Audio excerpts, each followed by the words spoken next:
Let's say you meet somebody. Let's say you're single first. Yes. Just, let's pretend that you're not it's a like coupled hypothetical up. off This the is top. a hypothetical. Yeah. All right. So let's say you meet somebody and they're the most perfect, amazing person in the world. But then you find out that they are vegan and they require you to be vegan as well in order to date them. Yes. Now, this isn't just for veganism or vegetarianism. This is, would you change a major part of your life to date someone who was ideal for you? Would you be able to go vegan? Yes, because some. Well, they're ultimatums, right? Aren't they? Like, if you want to be with me, you have to adopt this lifestyle. I know a lot of people aren't quite like that, but they will try and encourage them towards veganism or vegetarianism. So some of those, i.e. vegan vegetarianism, are much better than other... ultimatums. Yeah, so if it was a, yes, you have to go full vegan, and the premise of your question was, this person is incredible for you. This person's incredible for you. This person is amazing for you, and you won't even think about doing this, you won't even consider it for this amazing, incredible person for you. You know what? Like, I'd ask for a compromise. Oh, I'd be like, I'm, and I feel really guilty about it, but I'm a massive carnivore. Like, I like my meat. Nope, that's taken out of context. Hey, Nobody take the soundbite out of context and put it in a speech bubble above my head or anything. I would ask if I can lean into vegetarianism and veganism, and also like a lot of the meat that I source. Not that I want to turn this into a meat question, but because my parents live out near a farm, we can source meat quite ethically, rather than mass horrible production. Like, we specifically know the person who did the thing. Anyway, you're right. So in asking that question, Tom Harris, I don't think would ever hold anyone to be like, if you want to be with me, you've got it. Well, maybe Billy Joel, but apart from that, there's not a. So to do that, to flip it, I wouldn't be like, yes, I will do.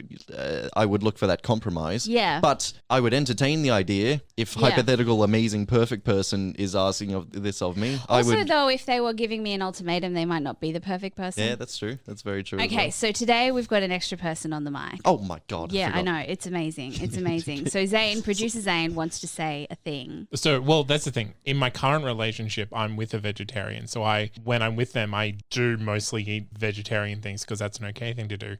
I think the question implies, though, something, and veganism is an option. Like, what if it was something like religion? Like, would you convert to Catholicism and go to mass every week? Yeah, fair enough. Yeah. No. The thing is with that, like, I would be happy to convert, but that's not going to change my brain. I think it's behavior. So it's not going to make me believe, but I'll do it if you want me to, kind of thing. If they're perfect person, like, I'm not going to do it unless they're a perfect person. Yeah, but again, disingenuously, are they a perfect person? Yeah, if they're asking you to do the thing.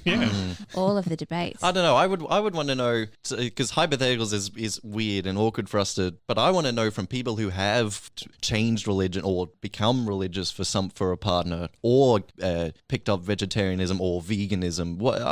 I'd be interested if there are any readers who have put that I don't know what it's any major life changes that you've made for a relationship because your partner wanted you to. It's a proviso of a relationship. But even if they didn't specifically ask you to, have you done a major life change because because that's the way they are and that's what they believe? I'm equally interested in hearing from those people who have done the asking, who have said, how do you justify asking someone to change their life? Okay, no, that sounds really confrontational.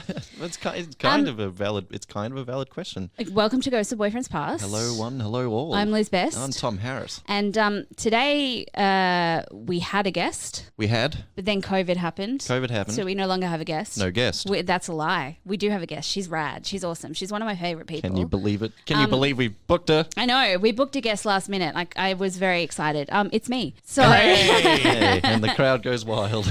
And so this is why we've got producer Zane on mic, because we always believe that there needs to be two hosts to keep the guests chatting and Honest. Honest when it comes to Great me. word. Yes. So I have dug through my trunk of baggage. Yes. Did you pack this emotional baggage yourself? Yes, I packed this emotional baggage myself. A few, got thrown down a few flights of stairs and got a bit damaged on the way. But So lovely, Yes. lovely Elizabeth is being brave once again, dear readers, and is sitting in our hot seat here on Ghosts of Boyfriends Past. For those new listeners who don't understand our mission brief, Liz and I, what we love to do is we have a guest into our studio, and the guest will share a story of a relationship gone by. Hilarious, awkward, sad, traumatic. All of the above. We'll take all, and we listen, we observe, we understand, we unpack, we ask what did we learn, and it's a very kumbaya, sharing the story Yes. kind of feel about it. now this is incredibly last minute because, as we said, due to illness, we had someone pull out this afternoon. So it's a story that I've had kind of in my head wanting to tell for a while, but I haven't exactly plotted all of it out. So if I'm a little bit scatterbrained, I'm sorry. If you guys need to ask any questions that I've missed, please feel free to. Oh, I'll ask questions. Oh, I know you will. Is it a happy story, an awkward story, a sad story, do a we get weird a- story?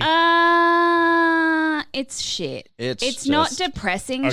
shit, but it's just what an asshole. It's a poor behavior story. Yeah, it's a poor behavior story that has some funny bits, hopefully. I'll warm up the button then. Warm up Yes. the button. Oh my God, you're going to need that button within the first 5 minutes of me starting. Yeah, crank the handle on that dump him button. Yeah, we already know the rules. I know the rules. Yes, Liz, I I've know got a you- fake name for the person. I will fuck up. I'm It's sorry. it's just for our new readers that come trickling onto the Yes, show. yes. Elizabeth is in the hot seat this week, so she knows that rule 1 is no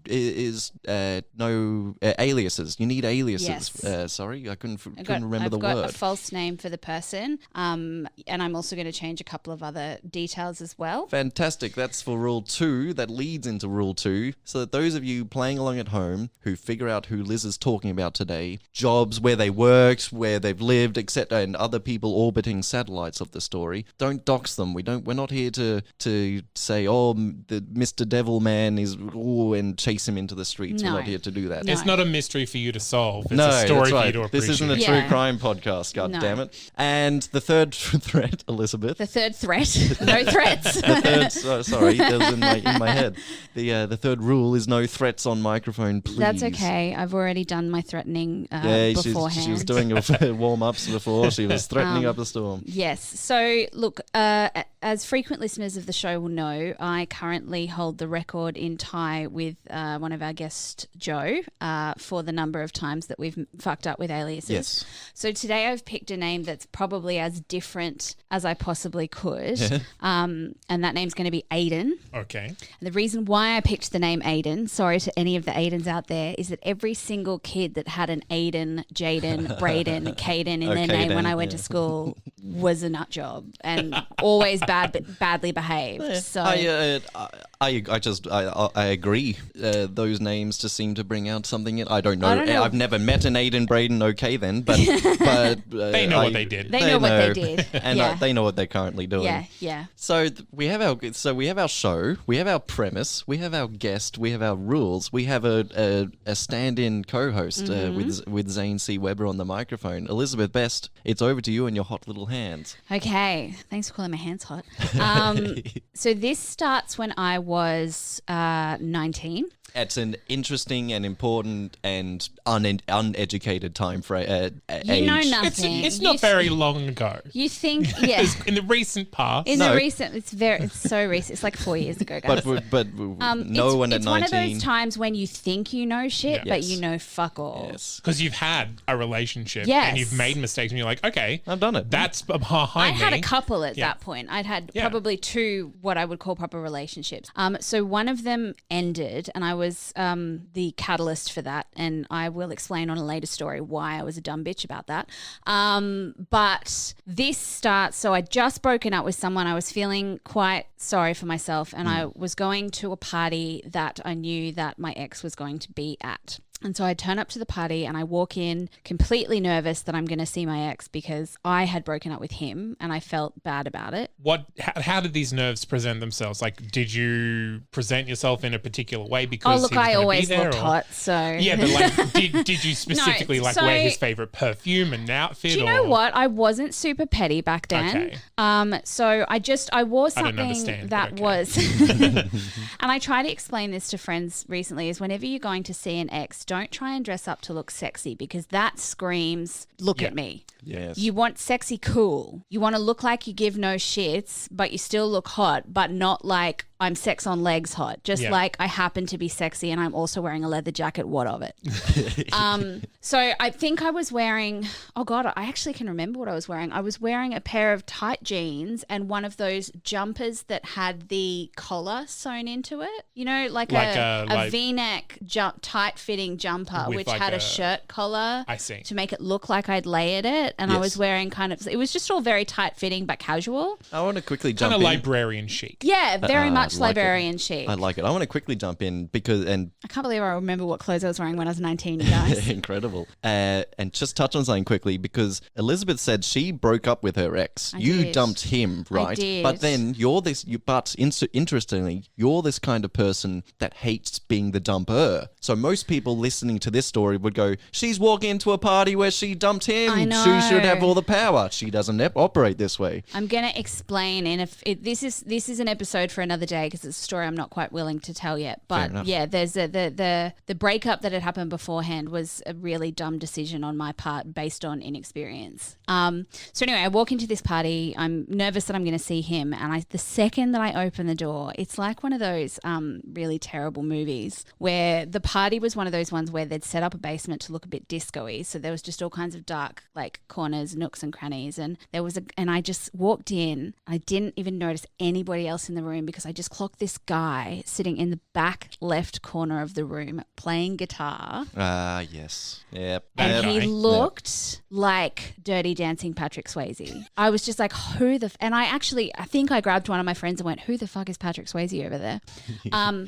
It turned out that Patrick Swayze was get ready to table this in your head, my ex's sister's ex. Right. Okay. Yeah. And I was like, oh, that's weird and awkward. And he was one of those guys that I just thought was impossibly good looking. And now that I know him better, I know that was not the case. But at the time I was just like, what? Whoa. And then all of a sudden he looked up and came over to talk to me. And at that time I didn't know how awesome I was either. I just thought I was like, whatever. Yeah. And so I was like, oh my God, he's talking to me. Oh my fucking God. Like people like this don't talk to me. And then I found out after a bit of chatting that he was also a professional athlete. Oh, so dear. he had this ridiculous body, like Patrick Swayze in Dirty Dancing. Patrick Swayze in Dirty Dancing, exactly. Like there was no difference. He like was a spot dancer. the difference. They're both the same picture. So you just found yourself in a room with one of these amazing. There were other people there, but I don't. But this guy had a spotlight on him. And he did though. And it's when you're in the same room as one of these attractive people, like these that feels like they've traveled from a different dimension, and their energy around you doesn't feel right because you're not used to talking across from this Adonis. No. And so then when he asked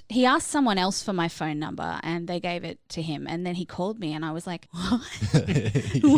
What? Be cool, Liz, be cool. People don't, what? And like the truth is, I go back and look at photos of myself then and I could have been a fucking model. Like it's ridiculous how down on myself I was then. But like, and I was even working for a promo agency, and you would think someone working for a promo agency, like I used to be a breaker girl and I still thought people like that didn't talk to people like me. If you don't know what a breaker girl is, boys and girls, Google it. It's just people who dress sexy to sell chocolate milk. The early 2000s. And I was a cougar girl briefly for about 6 months as well. Fantastic. Look up the ad. And so we went out on a date, and I don't actually remember what happened on the date. All I remember is just being like, this isn't me. He was also 9 years older than me. Okay. So when you're 19 and he's 9, that's because Yeah. age difference. That's sort of you disagree with an age difference. Your Stage difference. Stage difference. That's it's my it's issue. A wonderful. So, and like I was just like, whatever, because my ex before that had been a bit older than me too, and I was just like, I just like older guys. And so I remember, this is the thing, I remember exactly the moment that I met him. I remember the end of the first date where we kissed, and I remember fuck all else other than we're together now. So we started actually dating, and he was completely love bomby, like was just talking all the time about our future and you guys are boyfriend and girlfriend. and we at this stage. I don't even remember having the discussion. We just it were. just happened. Yeah. And he used to do things that made me feel really safe. Like when we were walking in a shopping centre, he'd make sure that I was along the wall and he was on the outside so that someone wouldn't bump into me. Like I was like, why do you always swap hands? Like, because I was like, why do you always swap hands when we come into the shopping centre? He's like, well, I want to make sure that I'm on the outside edge so that no one bumps into you. And I was like, oh, that's kind of sweet. Like he would also always make sure that he was walking on the side of the road if we were walking near the side of the road. And I'm trying to remember. Oh, and like I remember bringing him to my parents' house for a pool party at one time, and my aunt, who wasn't that much older than me, she's probably about 10 years older than me, so like his age, came past after he was there swimming and just went, thanks for bringing him over. Thank you. Thank you for that. And I was like, you're welcome. Yeah, you're so welcome. Can we just jump back to the positioning in a supermarket on the road? Is that something that people think about? I guess I'm looking at you, I'd Tom. never heard of it before him, but I have heard it since. Right. In a sense that this is gonna come out awkward, but it's well intended. In some ways, women are constructed towards like a finishing school kind of mentality. Men are can be dragged towards like acting like a gentleman. So that I get that. And that's it. Like so pulling out chairs and opening doors is different from ensuring that you're on the walking on the side of the road. I'll do that one where I walk closer to the thing, but not in a supermarket in a mall. I've in never like a crowd, I can imagine like a bit being of close to kind of like manage the people around you. I mean, like I had another ex who would sleep always. I told him that he was actually doing the wrong thing and putting me in more danger. So he would always sleep the furthest away from the door. And I'm like, you want them to murder me first? And he's like, no, it's so that if something happens, I can see the whole room at once. Yeah. And I'm like, and use me as a shield? Anyway, so we're back to this relationship. And the thing is, like, I can't remember a lot of the good stuff because it got very overshadowed. So what I do remember... So how long did the whirlwind last? How long was it kind of like you met and you went on dates, then you started dating, and it was very like... Very quick. Yeah. And I just remember he would never... He was not a verbal, expressy man. So he'd do like actions or cuddling or whatever, and he was very good at the sex. I have to say that. I'm sorry. He really was. Although, having dated people with ridiculous bodies and normal bodies, I actually think it's more comfortable not having someone, like, it was like hugging a sack of potatoes. The muscles, the ripples. Right. Like, okay. Yeah. There's no give. There's no padding.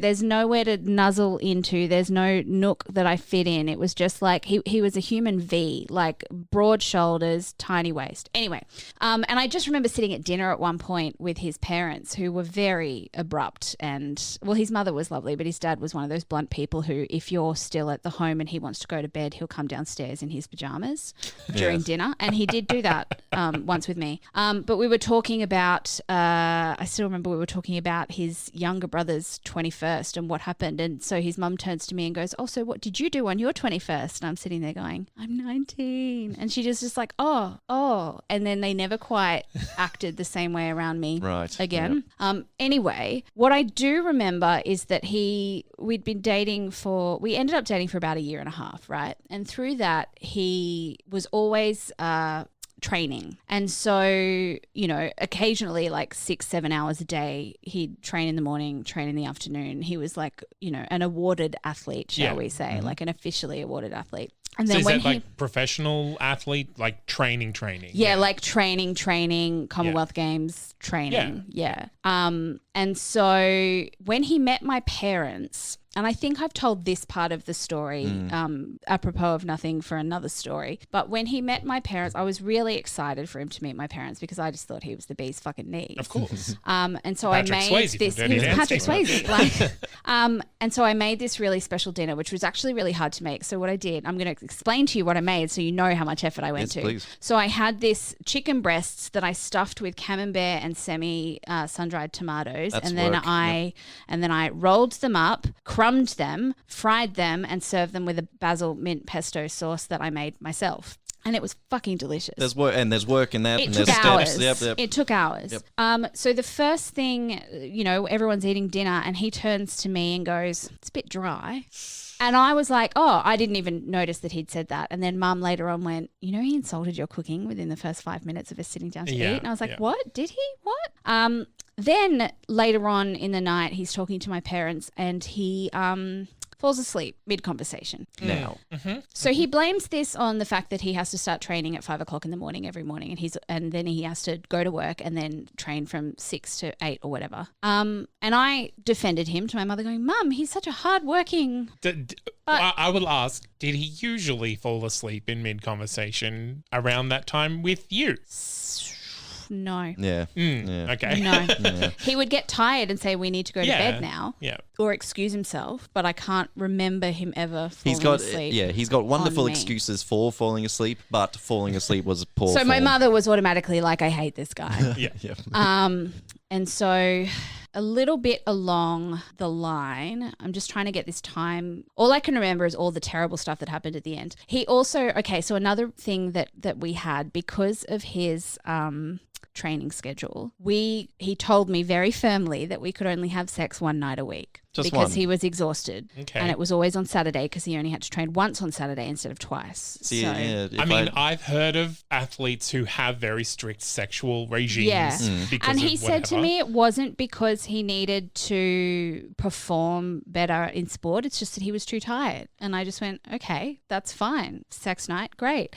And so as you do, you tell your girlfriends about sex night because Yeah, that's a fun topic of conversation. Sure. So one day I get home with Aiden and we go to the front door of my house and there are streamers and balloons and a banner that says "Happy Sex Night" with pictures of dicks Oh, yeah. ejaculating Yeah. at my front door. Now I think this is hilarious. He lost his shit. How dare you share our private information with yes. people? How dare you tell people this? They don't know. I don't need anyone to know. Like, it got to the point where we had such an aggressive fight about it that he left and I was in tears. Like, he was furious. That's really unfortunate that it blew up and got. But did he have a case? Did he have a point for? I know you women, you love to chat, but you're not allowed to They all were the time. my two best friends. I don't know. I'm asking the question. Like, as if I'm not going to tell them about my that's the sex thing. life. Like It getting is stopped. partially his story, but it's also Liz's story. Yeah. If you're I don't know if you're dating, right? And there's two of you. And if there's a situation where your friends have said, "Hey, we want to do this Saturday," and you're like, "Oh, unfortunately, I can't. It's sex I can't. night." I really want to make it sex night this week." Yeah, like if I miss sex night, it doesn't come around literally for a whole nother week. Like, And that's the thing. I kind of feel like his anger came from our place of insecurity that he's only having sex once a week. Yes. I don't look. I also think, knowing what I know now, it was an element of control and controlling his narrative and my narrative. So it got to a point in the relationship where, like, we'd been dating for a year and he hadn't said that he loved me, and I was really nervous about that, and I was constantly kind of looking for reassurance because I was like, how have we been going out for this long and you haven't said that you love me? It's a wonderful question for another episode. When do we? I know Yeah, there is no right answer. Like, I there's think, no but right answer, but if you've been together with someone for a year, they should love you. Otherwise, why are they with you? That's the point. Is like, it's not when should you say it. It's like you should say it when you feel it. And it's like, when is it a problem that you haven't said? Yeah, that's it. And so I would constantly, because my love language is words of affirmation, and I wasn't getting that. And it's also physical touch, and sex night was once a week, guys. And he was a bit funny about, like, PDA. He was fine to hold my hand in a supermarket as a protective Yeah. / controlling thing. But we never were like kissy or smoochy in public. And whenever I would try and bring it up and communicate it with him, I just remember this one explosive argument that he had because it was so, the picture is in my brain where he goes, it's just like you're picking a fucking loose thread on a sweater and it's just unraveling. Why do you have to pick all the time? Why can't you just leave things as they are? Like, why don't you just leave the sweater intact? And I'm like, okay, I'm sorry. Like, because the sweater doesn't fit. yeah. And unfortunately, That's it. That's my point. unfortunately, men think and know that we're born perfect, so that anything that needs to change has to be wrong by definition. And so I hadn't quite realized that I was really depressed at this point. I hadn't realized that I was really unhappy in my relationship because I was like, this fucking Adonis is dating me, whatever. But just little things like he would tell me to wear flats instead of heels and I would go, yes, sir, you know. Or he would, I remember my agency that I was with once suggested putting me forward for the Miss University pageant, which is just like a pageant. You know, I don't like pageants, but I had already said to my boss, oh, I don't really think I'm a pageant kind of girl because I didn't think I was one of those girls. Yeah. Totally fucking was. Not anymore. But like, and so I told him in the kind of to get a isn't this funny kind of thing. And he goes, oh, you shouldn't go in that. Have you seen the girls? Have you seen the girls that go into things like that? So poor. Yeah, like that's the thing. Like the more you're going on, the more you're telling. Like it just seems like he fell into a pattern of negging you. Yes. Yeah, absolutely. Which is just Absolutely. like, okay, so I have you and you fit into my schedule. Yes. So I'm just going to remove your worth until you think that you can't do any better. Yeah, okay. And so this is when we start. Oh, I've got one more little anecdote before we start into the downward spiral. Please. Is so my 21st birthday. Oh, we must have been dating for longer than a year. My 21st birthday, and I started dating when I was 19. 19 Or maybe with a at good, the end of 19. Yeah, bit of maybe. change, Anyway, so my 21st birthday is coming along, and he brags to me for months that he's got the perfect present for me. And I'm like, oh, like I'm getting excited. Like normally I'm happy for whatever someone gives you, right? Yeah. But when they brag for months and months about how fucking great their present is, you get a bit hype, right? Well, you're excited because they must have put thought Effort. into it. Yeah. Thought and effort. Yeah. Yeah. So 21st birthday comes along and I had a 1920s party at my house and he shows up looking all dapper in his fucking suit jacket that barely fits because his muscles are rippling through it. I hate that he was so in such good physical shape because he's such an asshole.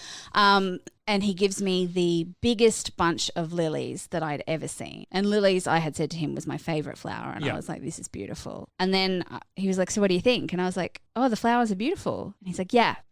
Months. Yeah. Perfect gift. Yeah. He's like, I remembered your favorite flower. I'm like, we've been dating for a year. I would fucking hope you would. That was it. That was my 21st present, a bunch of flowers. And they were a big bunch. But So we miss a misreading of the brief there. It's if not so he much hadn't misreading. hyped it's I a- would have It's the been self-congratulation of this. I've remembered a detail about you. about your life. Yeah. Give me a medal. Yeah. It was just, and I don't want to sound materialistic because you don't need to go overboard. Even if you'd kept a fucking, framed a ticket stub from our first date or whatever, like that's still meaningful. But when you brag for so long and it's I'm so great, I've got you this. Right, It's yeah. the fact For that he months. wanted the pat on the back for it. And everyone I told was like, so what did you get you? And I'm like, flowers. They're like, for your 21st. But, all right. Yeah. Okay, so here we start the downward spiral. So I didn't really know how under his spell that I was. I just knew that there was something in my body that made it feel like I was jumping out of my skin and I didn't know why. Like I just was, it's, that really itchy, antsy kind of feeling. I mean, we can acknowledge at this point that this is was a pattern with you, right? Yes. Is that like you bought into relationships a lot quicker than the men that you dated? Yeah, and this is the thing. Like I've had people match me in that passion, but you wanted to make it work. But this, and this guy never, like when you said when did the whirlwind end, it wasn't ever really a whirlwind. I was always grateful that someone like him was dating someone like me, so he never really really proved himself at all other than, hey, I'm a hot person. You should like me and fit into my life when I want you to. And he would constantly, neg me or say things about, you can't go in that pageant because you're not blonde. Only blonde women can do, like wear your hair down. I don't like it when you wear it up. Like little things like that. And I found myself not really associating with friends that pissed him off. Yeah. So I had gotten isolated as well. Yeah. And I was looking for something else in my life because I was a ball of anxiety and I didn't know what to do with it. So back in the day, I got a newspaper. I looked into, because that's when they used to advertise auditions for stuff in a newspaper. I'd never done any acting or theatre before in my life. And I saw an audition for a show called Blurred at Brisbane Arts Theatre. So they gave me my start. I went along, got the role, was like, what? What do I do? What do I do? But I just needed something outside of my life to distract me from how unhappy I was in my relationship. Somehow I was like, well, if I'm happy here, then I'll be able to endure the relationship, which is the dumbest fucking way of thinking. Yes. See, I don't think that that's dumb, because it's like when you're in a relationship, you can see that it is skewing your perspective. Yeah. And so finding something outside of the relationship kind of balances the perspective. Yeah. Well, it gave me strength that he did not like. Yes. Yep. Of course. So I would constantly be going to rehearsals and he'd be like, why are you not available? And I'm like, I have rehearsal. And I still remember like having the cast over to my house one night. And I still remember, so I was having the cast, we were just hanging out, having fun, nothing debaucherous or insane, just cast drinks at the house. He walks into the house, stands in the doorway, stares at me and walks out again. Now, obviously, this behavior is toxic and negative and bad, but walking into a house of actors can it is intimidating, but the look that he gave me, I can imagine, was not as playful or nice. One of I'd betrayed him by having people over without informing him, but I hadn't even invited him over that night. He'd just shown up. Oh dear. And I went downstairs and outside, and I was like, what's wrong? And he's like, I came over to spend time with you and you're with other people. I was like, okay, but they're just my friends from the theatre. They're just like fucking, Yeah. And he's like, look, I don't have the energy to be dealing with people right now, so I'm just going to go home. And then I went inside and burst into tears because I was really upset. There was a really hot guy in the cast who was like, why is he treating you like this? And I'm like, So another night, so this pattern of him getting angry at me spending time doing something outside of the relationship continued until it came to a head one night where I had a cast party at my house again, and I told him in advance this time, and I said I had a cast party and blah, blah, blah. And a couple of people ended up staying over. Now, this is probably the craziest that I've ever gone. Oh no! Yeah. Well, what's happening now? No. It's just something that is so not me, and I'm embarrassed that I did it, and I'm ashamed that I did it, and I would never do that now. But I understand why people do it. They are interesting, those moments. We'll pause on this for because I have that quite often. Twice a week, I'll look back at behavior in my history and go, no, that was bad and wrong, and you. I know. And it wasn't inherently bad. It was just oh, honey, no. Didn't, It was an oh, honey, no moment. Disappointed in yourself, or I might have something to say, but I want to know what it is. Okay, so first of all, the people that stayed over were both male. And second thing you need to know is that I lived in a share house, which means you cannot put them out in the lounge room because my flatmates would get up very early the next morning to go to work. So they slept in my bedroom. On the floor, mind you, one of them, super fucking gay, like the gayest, and the other one completely not interesting. And I had a boyfriend and I respected that. And so when I was getting changed for bed, I just went, oi, turn away, idiots, I'm getting changed. So I got changed for bed, went to sleep, boys slept on the floor, all seems fine. The next morning, he was like, Aiden. I nearly said the name. I nearly said it. I haven't done it yet. I haven't marked down one thing yet.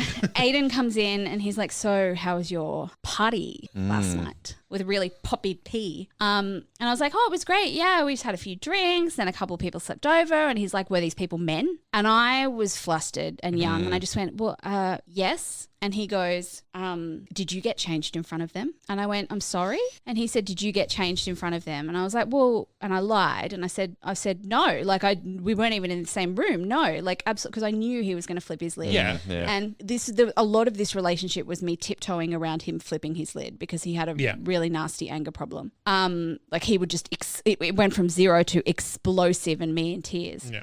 And so he said, how dare you have people stay over in my personal space? And I was like, it's my bedroom. And he's like, that is my space as your boyfriend. That is my space. That is you let other men in my personal space. There we go. Just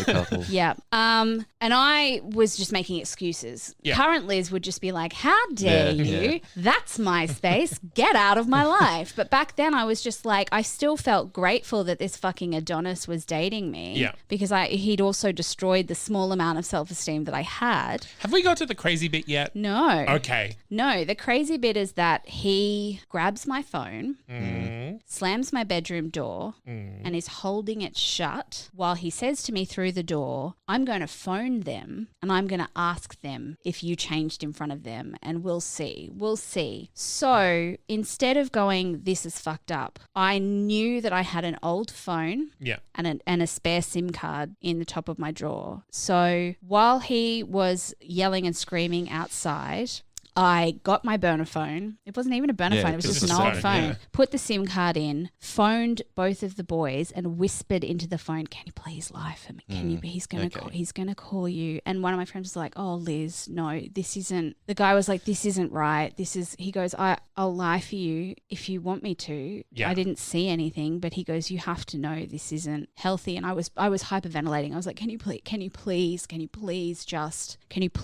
just lie for me? So this is what I said. This is what I think. Like it was I phoned up my friends and begged them to lie for me so this man wouldn't leave me. Because you either subconsciously or consciously had to lie to this man, but because so it's a.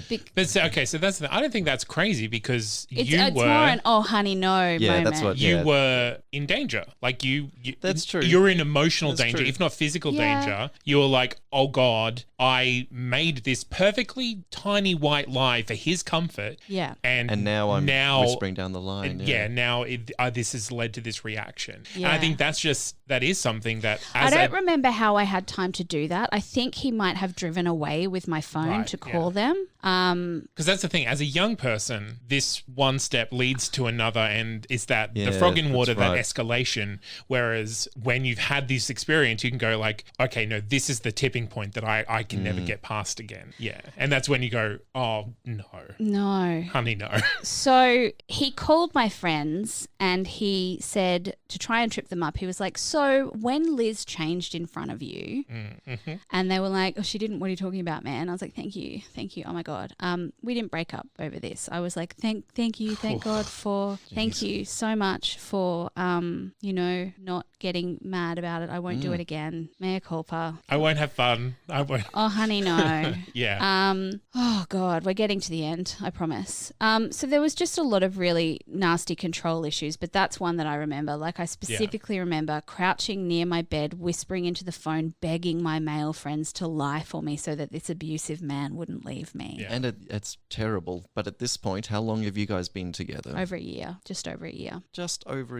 Okay. Yeah. So in the meantime, hot guy from the cast had been going like, what's going on here? What? Yeah.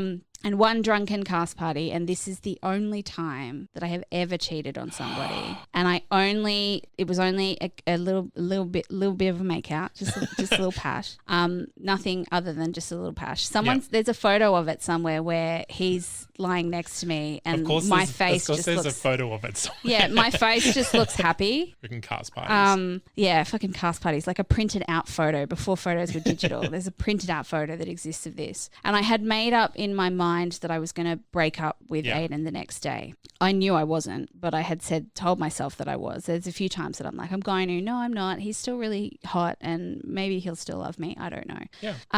So on opening night of the show, so his parents came to see it, which was really lovely. Did they stay around to say hello afterwards? Fuck no, they didn't. Of course, why would they? That's just rude. By the way, if you ever come to see a friend's show, you either have to send them a text saying it was great, but I had to go, or you have to stay around and say hello. That's the rules. Them's the rules of going to a show. And he had, I think I can say this without identifying, so he had Olympic trials the next day. Mm-hmm. And I had said to him, cool, well, you know, we had a bit of a kiss, had a bit of a hug, and he's like, so are you coming home with me? And I was like, no, I've got the cast party because it's opening night. Yeah. And he's like, no, you're coming home with me. I have Olympic trials tomorrow. I need you. And I was like, well, no, he's like, but I'll be wondering where you are all night and I won't sleep before Olympic trials. I'm like, well, I'll be at my home at the cast party. Yeah. It's just a thing that people do in theatre. So you had to be at his place sleeping. Yes. Rather than because for his comfort. He needs her. He needs her. Yeah. Yeah. What I hate is this just the constant assumption of well yeah. I know we've made plans and it's just this right now decision making. He never ever said to me, he's like, I've got Olympic trials the next day, and I should have read into that she says in quote marks, that meant that he needed me to stay over. Yeah. Like we weren't going to have sex or anything because it wasn't sex night. Not sex night. But Olympic trials the next day, apparently I needed to be supportive, and that meant sleeping next to him instead of having fun with my friends. So he looks a little shitty, but not the shittiest that I've seen him. And he's like, all right, well, bye. 5 minutes later, I get a text message that says, you're dumped. What's worse, YOUR. Oh, yes. The dumped. passive voice there, just like, not I can't be with you anymore. It's just like, you're dumped. You're dumped. Yeah.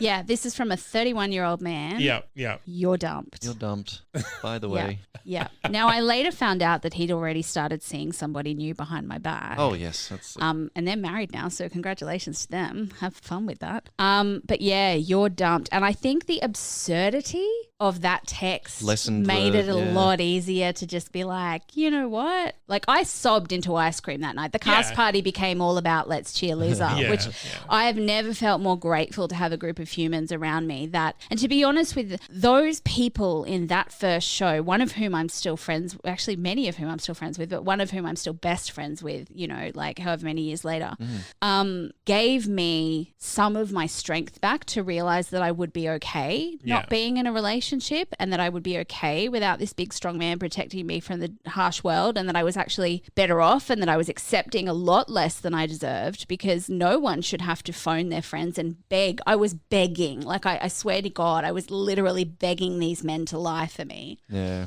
And yeah, the absurdity of the you're dumped, sending a grammatically incorrect text message to an editor, it made it a little more funny. Yeah. Yeah, not the most graceful or classy or even empowering exits he took there. The misspelled text message. Dear Lord. So how did you? So you have that weird, terrible breakup. Get sent from a message. How long did it take you to sort of get out of? Because getting out of a breakup or getting out of a relationship and turning that corner. I mean, how long was it before you felt relief? Yeah, that's a good question. Probably about a month and a half to 2 months. Yeah. Like a lot. It took me longer than it would now, because I still thought that my worth was in this good-looking sports person in this liking me. Olympian. Yeah, well, failed Olympian, guys. But he didn't. Still, like I like to think that he didn't make the Olympic trials because I wasn't there. But at the time, he looked like an Olympian. Yeah. So like that is where you were getting your self-worth from. Yeah, absolutely. And I liked being seen with him as well. That sounds really vain, but also because he was so much older than me, I took a lot of what he said as wisdom. Yeah. And to be honest, doing theatre and being in that show, that was the first show that I've done, and I pretty much haven't stopped since, was such a great distraction. Like I just put my heart and my soul into my performance. And like having a group, having your support network, you get to see them every single night and do fun stuff on stage. Like, and also, if you're after esteem, a good cast is going to give it to you. Yeah, absolutely. And like my character at the time was with somebody who broke up with her for schoolies. And so she decided to get back at him by flirting with another guy in the train, and he just stands there. The boyfriend the whole time on the train is just pissed off. So that's all of my scenes were me flirting with somebody else and having someone be angry at me for it. And I just like, you use it, right? Yeah, that's right. But yeah, so that's my story. And Deary me. I'm not proud of a lot of how I acted That's okay. You don't. That's your. But call. I thought I would have learnt more lessons, and then I dated. What did we call him last time? I don't know. Fuckwit. Yeah. The worst. The guy who was the worst guy for me. And the same thing happened where I thought I was all strong and confident, but he had a more insidious way of getting me to lose my self-esteem. So it wasn't as obvious as negging and being possessive and controlling. It was like tiny offhand comments that didn't mean anything. And so I think that's how I lost myself in that one, having already had this experience. So is there did you learn anything, or is this a case sometimes in life you're just a big stupid idiot and you can't help but be a big stupid idiot? Yeah, at the you don't time have to I learn learned lessons nothing. right away. Like you can have learned But lessons now. Now I look back and I'm like, oh, honey, if you feel in a panic that you have to get your friends to lie for you so that your partner won't explode, that's not healthy. If somebody calls your bedroom their personal space, that's not healthy. Like, I still remember being indignant and then being yelled at for half an hour about why I shouldn't have been indignant about that. Yeah. And apologizing. I think it's that he was so controlling. He wanted me to slot into his life, but I wasn't allowed to have any life other than supporting him. I'm going to say something that might be a little controversial in the sense that a lot of the behavior that I think he exhibited, even though you were 19 going on 21, etc., a lot of that behavior is grooming behavior, where he presented himself as an authority, spoke words that you accepted as wisdom, and then turned that wisdom into control so that he could control you and how you... It's not necessarily that he was after someone younger. I'm not calling him a pedophile. Yeah, well, because he did treat his other girlfriends before me the same. Like, I remember running into my ex after I'd broken up with Aiden, my other ex, and I just was like, oh my God, why didn't you tell me? And he's like, you wouldn't have believed me. Yeah. Because he saw how abusive Aiden had been to his sister. Like, he would fly off the handle and slam doors in her face and call her a C word. Yeah. Like, you know, he'd seen it, but he was still hurting from the breakup, and he didn't think he was right. I wouldn't have believed him. Yeah. I absolutely would not have believed him. And that's the thing. I think there is a kind of male approach to relationships where they do create the perfect partner for themselves at the loss of the woman's. I absolutely think that's what happened. And I think that's what I mean by grooming, not necessarily convincing a young person to trust you, but convincing a person to trust you and then changing the parameters without them knowing. Yeah. There's a bit of that. Zane, what do you learn from a tale as cautious as this one? I think from hearing this discussion now, I think we can forgive ourselves the mistakes we make in our youth. Yeah. Yes. Oh, yes. Because a lot of what you did was acting out because you didn't know any better. Yeah. I was, and when I think about it and what you just said, like, I hadn't quite registered as fear, but I was afraid of him. Yeah. Not in a physical way. He never hit me, but he was an imposing man who would fly off the handle a lot. It doesn't need to be and more so than that. there was an amount of fear. That's the thing. Slamming a door is a violent act. Yeah. Punching a wall is a violent act. Oh, Yelling. He punched a wall too. I forgot about that. He punched a wall once he found out the man slept in my bedroom, his personal space. Punched a fucking wall. That's not good. He or she or they don't have to be making contact with you, dear reader. If they're hitting the wall or slamming doors, well, that's aggression. It's implied attack on you. Yeah, that's right. Yeah. So just some red flags to keep an eye out there. My takeaway is just the power and value of a support network. I'm an introvert. I have less friends than I do fingers. But when I broke up with after a 7-year relationship, I had 2 friends just dropped everything and just went to my side for 3-4 hours post thing, Yeah. and just helps you guide through. It's still going to be painful. You're still going to be blaming the sky and the gods and everything in it, and angry and sad and all that, Yeah. crying. Eventually, there's time for all that, but the having people that will come to your side. The director of that show, and I'm going to call her out by actual name because I still am very, very thankful for this. So Fran. When I burst into tears and she's like, what's wrong? And I was like, broke up with me. There we She go. literally, I did it. Oh no. I was so close. All right, time to collect my winnings. Aiden broke up with me. And she just went straight into like director mode where she said to other people, she's like, all right, you two go and get ice cream from this place. You guys go ahead, make sure that the house is great. open.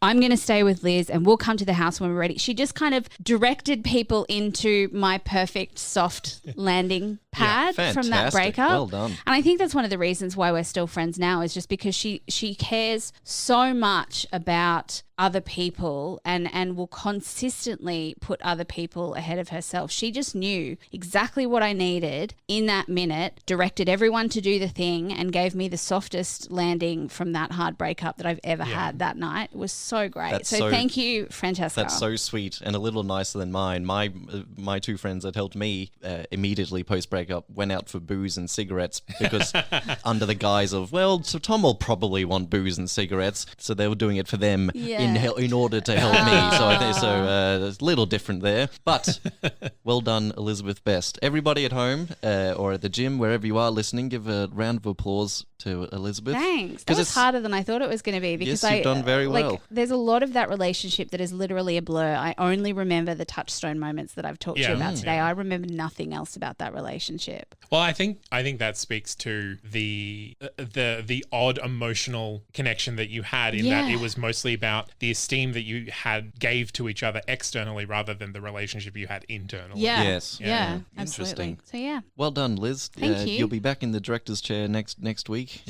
Don't worry. You don't have to sit in the hot seat every week. I'm not ready to tell the other stories yet. One day I will be, but I'm just not there. So if you have an episode that must be heard, must be shared on this show, Ghosts of Boyfriends Past, please write it in at ghostofboyfriendspast@gmail.com or jump on Facebook. We got a group there of like-minded individuals called Ghosts of Boyfriends Past Group Therapy. Yeah. People put in their own questions, their own discussions. Send me all the memes. Otherwise, we thank you for listening. The three of us in this here studio. We love your time, your energy, your appreciation of what we do. Apart from that, just be good to one another. Yeah. Just a little bit. You there in the street, be good to that person. I'm not talking about your relationships. Just Be also kind. forgive yourself. Yeah. yeah, that's a good one. All right. I'll forgive myself. I'll forgive I'll go myself, home and you forgive dumb bitch, myself. Liz. You stupid cunt.